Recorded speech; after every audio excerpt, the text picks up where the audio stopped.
Russian submarines rush into Ukrainian territorial waters. August 9, 2025, in the calm southern waters off Odessa. Russia has deployed 12 submarines carrying 600 elite Spetsnaz naval infantrymen towards a strategic Ukrainian base near the coast. Their mission: to infiltrate undetected, overrun the base, and seize it without firing a single missile. Moscow believes the plan is foolproof. Little do they know, they are hurtling straight into a trap that will destroy them in minutes. Overhead, reconnaissance drones patrol the skies, updating their information every 5 seconds. On land, a kilometer-wide sensor belt and camouflaged gun positions stand ready to attack. Under the water, Ukrainian coastal batteries are armed with deadly anti-submarine missiles. High above, drones hover silently, waiting to rain down precision strikes. Why did Russia choose submarines to carry infantry to attack Ukraine? Is Russia courting its own destruction? Come with me to find out the truth. 05:40 a.m., August 9th, 2025. The southern waters off Odessa shimmered faintly under the first light of dawn. To the naked eye, it was peace. Beneath the surface, it was a billion-dollar storm creeping toward shore.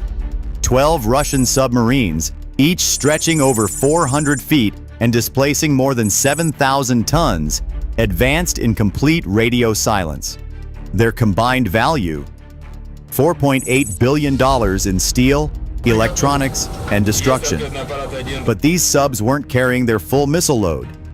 Each had offloaded 5 caliber cruise missiles, a total of 60 weapons, each capable of hitting targets 1,500 miles away, to make space for something more dangerous in close quarters: men.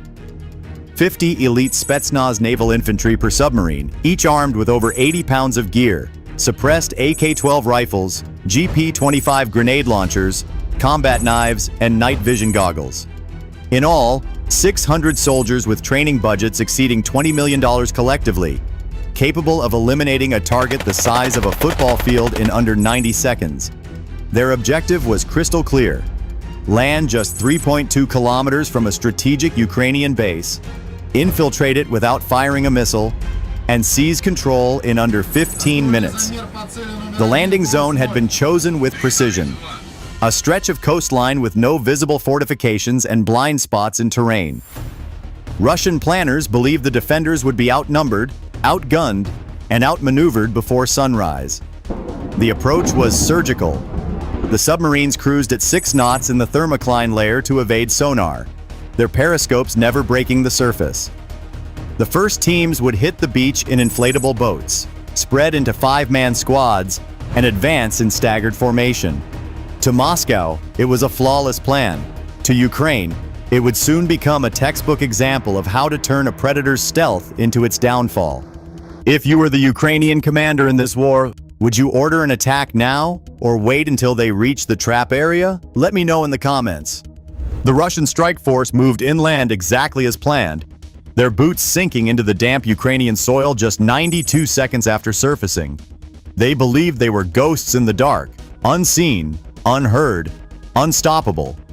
What they didn't know was that the Ukrainian base they targeted was not defended by walls or barbed wire, but by a $85 million American-supplied sensor network that never slept. Encircling the base was a 1-kilometer radius perimeter laced with over 240 seismic and motion detectors, each linked to a central radar array capable of detecting a human-sized target moving at just 0.2 meters per second. Every inch of that invisible barrier fed live data to the command center, where 6 radar operators worked in continuous shifts, their eyes scanning screens that refreshed every 3 seconds. On top of that, 14 elevated guard posts were manned 24/7 by rotating squads of 4 soldiers each, their overlapping fields of vision eliminating blind spots. At night, thermal imagers with a detection range of 200 meters ensured no movement went unnoticed. The moment the first Russian squad crossed into the 1-kilometer detection ring, the system came alive. A faint blip appeared on the radar. Then another. Within 5 seconds, the computer confirmed multiple intrusions, all heavily armed. An alert pulsed across the command center, and the senior duty officer picked up the phone to the base commander. There was no panic, no shouting. The order was simple: hold positions, Prepare the trap. In less than a minute, Ukrainian defenders began melting into concealed positions, their silhouettes disappearing into trenches, bunkers, and camouflage nests. Above them, UAV reconnaissance drones the size of backpacks were already airborne, feeding high-resolution images back to the commander every 5 seconds. The hunt had begun, and the hunters had no idea they were now the prey. Please support us by liking and subscribing to the channel. And now the trap was set. From the moment the radar screens lit up with Russian movement, the Ukrainian commander had just 4 minutes to turn detection into destruction. His orders were precise. Every rifleman, every machine gunner, every sniper was to melt into a firing position. The outer ring of defense, 42 soldiers armed with 7.62mm PKM machine guns and M4 carbines, shifted silently, using the terrain to mask movement. Their lines curved into a V-shaped ambush with the base at its heart, designed to funnel the enemy into a killing zone without risking friendly fire. 10 BTR-4E armored personnel carriers, each weighing 17.5 tons and capable of 110 km/h, were ordered to make a wide flanking maneuver. Their mission: close off the Russians' retreat route to the sea.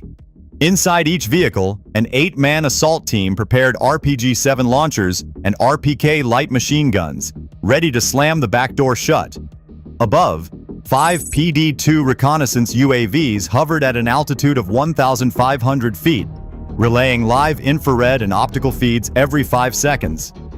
The drone's AI-assisted targeting software could automatically highlight enemy soldiers and calculate movement patterns, allowing ground units to anticipate the Russians' next steps before they took them. But at 05:46 a.m., just 2 minutes before the ambush began, disaster nearly struck. One of the PD-2 drones suffered a sudden systems failure, possibly from Russian electronic jamming, and crashed into a nearby field.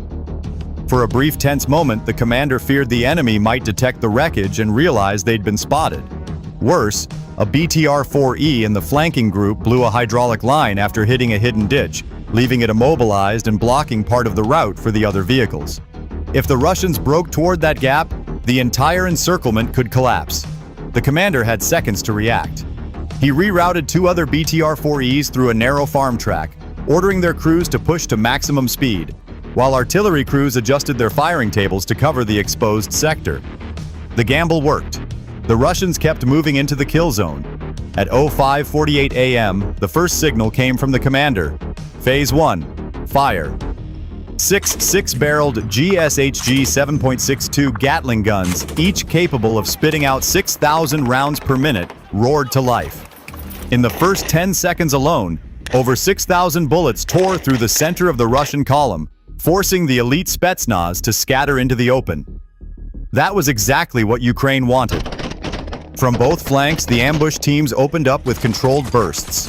Within 2 minutes, the kill count climbed to 120 Russian soldiers. The sudden loss of nearly 1/5 of their force shattered the Russians' momentum. Desperation set in. Some squads tried to form defensive circles, while others scrambled for cover in shallow depressions, only to be pinned by snipers firing from 600 meters away with thermal scopes that cut through the morning haze. Every time the Russians tried to return fire, UAV feeds pinpointed their muzzle flashes and mortar teams adjusted aim within seconds. By 05:53 a.m., the Russian assault force was trapped between the V-shaped kill zone and the armored wall closing in from behind. The commander's voice came over the comms again. Phase 2. Seal the perimeter. In less than 15 minutes since landing, what began as a silent infiltration had turned into a slaughterhouse. The Russian special forces had walked straight into a modern battlefield where sensors, AI, and human skill merged into one lethal machine, and there was no way out. Don't leave yet. This is the real destruction of the Russian army. By 05:54 a.m., the Russian assault force was cornered, pinned down by relentless crossfire, with their escape route to the sea now sealed by the BTR-4Es. In desperation, the Spetsnaz team leaders switched to encrypted VHF frequencies, transmitting urgent distress calls to their submerged lifeline, the 12 Russian submarines waiting in the depths just 3.2 kilometers offshore. The response from the sea was immediate and violent.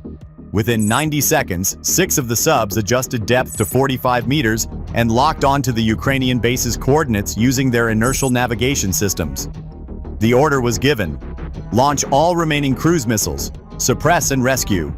From beneath the waves, 56 caliber PL cruise missiles erupted in rapid succession, each a 1,300-pound steel spear capable of traveling at Mach 0.8 with a 1,100-pound high-explosive warhead. The Russian plan was simple: saturate the base's defenses, cause chaos, and buy enough time for their trapped soldiers to break out. But the Ukrainian base was no easy prey.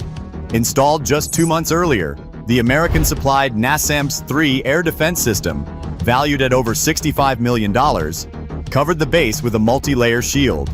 Equipped with AN/MPQ-64F1 Sentinel radars, the system could track 72 targets simultaneously and guide AM-120C7 interceptors with pinpoint accuracy. At 05:56 a.m., the first wave of calibers entered engagement range. 4 NASAMS launchers fired in sequence, releasing 16 AMRAAM interceptors in less than 20 seconds. Each interceptor, traveling at Mach 4, shredded its target with proximity-fused fragmentation warheads. The radar operators worked in near silence, the only sounds the rapid lock tones in the commander's steady voice. Next wave, engage. By 05:58 a.m., all 56 incoming missiles had been intercepted, a 100% kill rate that left the Russians without their most dangerous weapon. Not a single explosion touched the Ukrainian base. The failure at sea sent shockwaves through the trapped Spetsnaz units. The promised rescue had turned into a broadcast of their helplessness. Above them, PD-2 drones continued to circle, relaying every movement to the ground forces. The Ukrainian commander didn't hesitate. "Now we finish it," he ordered. Moments later, he authorized the launch of 10 RPK-300 Polos anti-submarine missiles from coastal batteries. With a range of 40 kilometers, each carried a guided torpedo designed to home in on submarine signatures with 95% accuracy. Within minutes, 5 massive underwater detonations rolled through the Black Sea. 5 Russian submarines, each worth $400 million, were gone, sinking to the seabed in twisted metal. The survivors had no choice but to dive deep and retreat at full speed, leaving their elite soldiers stranded on hostile ground. By 06:02 a.m., the roar of underwater detonations had faded into a grim silence over the battlefield. The Russian submarines were gone, 5 reduced to wreckage, the rest fleeing into the depths. For the 600 Spetsnaz trapped inland, that meant only one thing: there would be no rescue. The Ukrainian commander wasted no time. He ordered the BTR-4Es to close the last 200 meters of escape routes, their 30mm ZTM-1 autocannons sweeping tree lines where small Russian fire teams still tried to regroup. Overhead, the PD-2 drones switched to low-altitude overwatch at 600 feet, providing real-time GPS coordinates to mortar teams. Each mortar round, fitted with precision PGK fuses, landed within 2 meters of its target, turning attempted Russian defensive positions into smoldering craters. By 06:05 a.m., the Russian force had shrunk dramatically. Body counts from UAV feeds estimated over 180 confirmed dead and nearly 250 wounded. The remaining soldiers, fewer than 170, were running low on ammunition, some down to their last 2 magazines. Their encrypted radios crackled with fragments of desperation. "No extraction. Low ammo. Request last stand positions." But Ukraine wasn't going to risk unnecessary losses. The commander initiated Operation Silent Net, a tactic combining psychological pressure with overwhelming firepower. 4 mobile loudspeakers were driven to the perimeter, broadcasting surrender demands in Russian, while UAVs dropped small thermobaric charges nearby. Not to kill, but to remind the Spetsnaz they were under constant pinpoint surveillance. The effect was devastating on morale. Infrared drone footage showed clusters of Russian soldiers discarding helmets, others waving improvised white flags. At 06:11 a.m., the first group of 23 Spetsnaz emerged from cover, hands on their heads. Within the next 7 minutes, the surrender became total. By 06:18 a.m., all 600 Russian troops, the pride of Moscow's naval special forces, were disarmed, searched, and escorted into temporary holding areas. Each prisoner was biometrically scanned, photographed, and tagged in less than 90 seconds per man, using NATO-supplied portable identification kits. The battlefield was secure. Not a single Ukrainian defensive position had been breached, and friendly casualties were shockingly low. Only 4 wounded in the entire engagement. In less than 40 minutes, an operation that the Kremlin expected to be a bloodless victory had been transformed into one of its most humiliating defeats of the war. A textbook demonstration of how modern surveillance, rapid response tactics, and layered defense could annihilate even the most elite strike force before they fired a decisive shot. In just 38 minutes, a mission worth billions in equipment, training, and planning was reduced to nothing but shattered steel and broken morale. What Moscow envisioned as a surgical strike, 12 submarines, 600 of its most elite naval special forces, ended in complete disaster. 5 submarines worth a combined $2 billion lay on the seabed. Every single soldier who set foot on Ukrainian soil was captured, their weapons and gear seized as trophies of a failed gamble. The Ukrainian victory wasn't luck. It was the product of meticulous preparation. The $85 million sensor network that detected the first intrusions, the NASAMS-3 air defense system that achieved a perfect 56-56 missile intercept rate, and the seamless integration of drones, armored vehicles, and infantry into one cohesive machine. It proved that in modern warfare, information and coordination can be deadlier than any missile barrage. For Ukraine, August 9, 2025 will be remembered as the day an invisible wall held back the deep. For Russia, it will remain a painful reminder that even the most elite forces can be rendered powerless when faced with an opponent who knows every move before it's made. And for the world, it's a lesson written in steel and blood. In the age of sensors and precision targeting, stealth alone is no longer enough to guarantee victory. If you stand with Ukraine, please support us by liking, subscribing to the channel, sharing this video, and making sure the truth gets to as many people as possible.